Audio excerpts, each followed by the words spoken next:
I went into college and I was pre-med. I was going to be a pathologist, and I ended up being a biology major. And but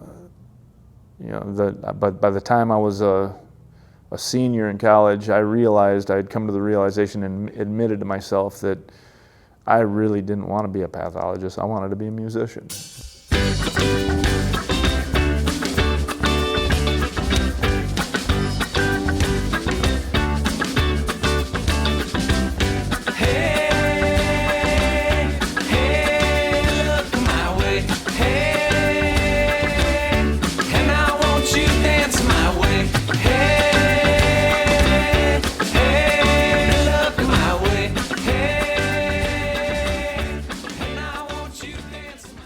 So I'm in lacrosse, and I'm starting to do sound gigs. I'm starting to play solo gigs on guitar. I'm playing drums with 4 Past Midnight.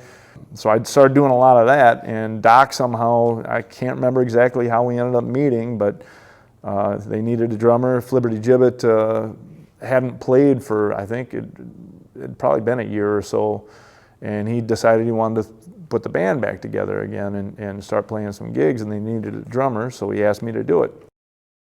That's how it happened, and like I said, I can't really remember exactly where I met Doc or how I met Doc, but it was somewhere shortly after I moved to town, and he asked me to play with Flibbertijibbet, and it stuck. But we were playing, just about every weekend and traveling all over the place, but that was something that, at one point in time we were rehearsing twice a week, just regularly. And that's when the band, I really feel, was tightest as well, because we were playing so much. And this was before Doc, before the Parkinson's started to take its toll. I think he was feeling the effects of Parkinson's about the same time as his divorce, even though he didn't know what was going on yet. He just knew he was really struggling playing his guitar. And it wasn't too awful long after that, then he was diagnosed, and I think it was after he was diagnosed that he decided actually that he was no longer going to continue Flibbertijibbet. And then, here it is over 10 years later, and he decided that, hey, to heck with this. I know I can't play the guitar like I used to be able to, and I'll never will be able to play it like I used to be able to, but I'm going to do it anyway.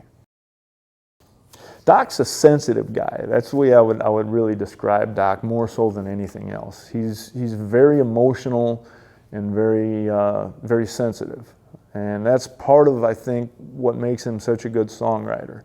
He is, in my opinion, a brilliant songwriter, and his craft has gotten better over the years. I mean, he's always been good at it, but the stuff he's been writing recently, I think, is over the top. I mean, it's really fantastic, and he writes in a lot of different styles too. That's another thing I really like about him.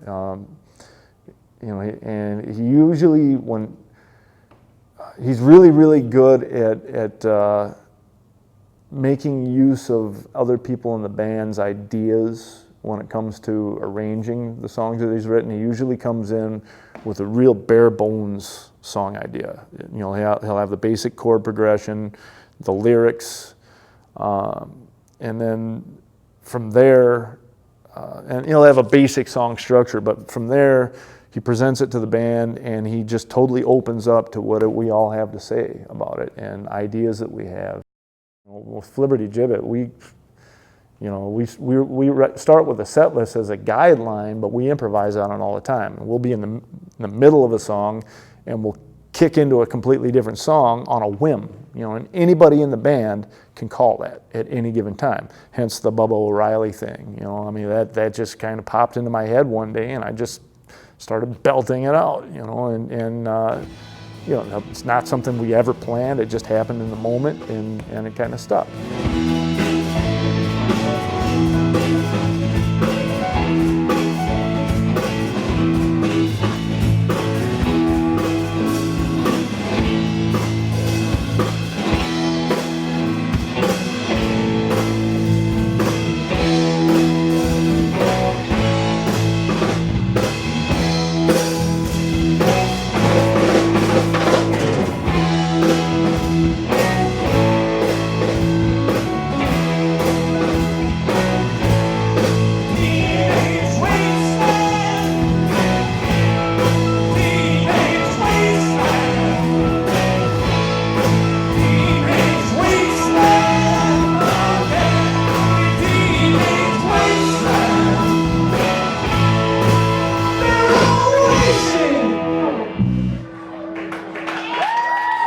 I have only seen fish one time, and it was in Deer Creek, Indiana, and Doc and I drove down in a van that I bought from Doc, the original Flibbertijibbet band van called Reuben. That was what we named him.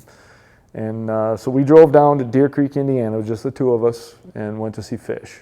But after that weekend, as we were packing up camp and getting ready to leave, Doc climbed up on top of Reuben, didn't say a word, and he just kind of did a panoramic and just kind of looked all around the whole place and just sat there and took it all in.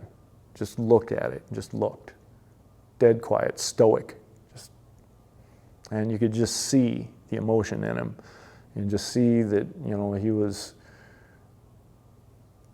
taking life, taking that moment of life and taking those memories and tucking them away. That's how he is. He sees things in a different way than most people.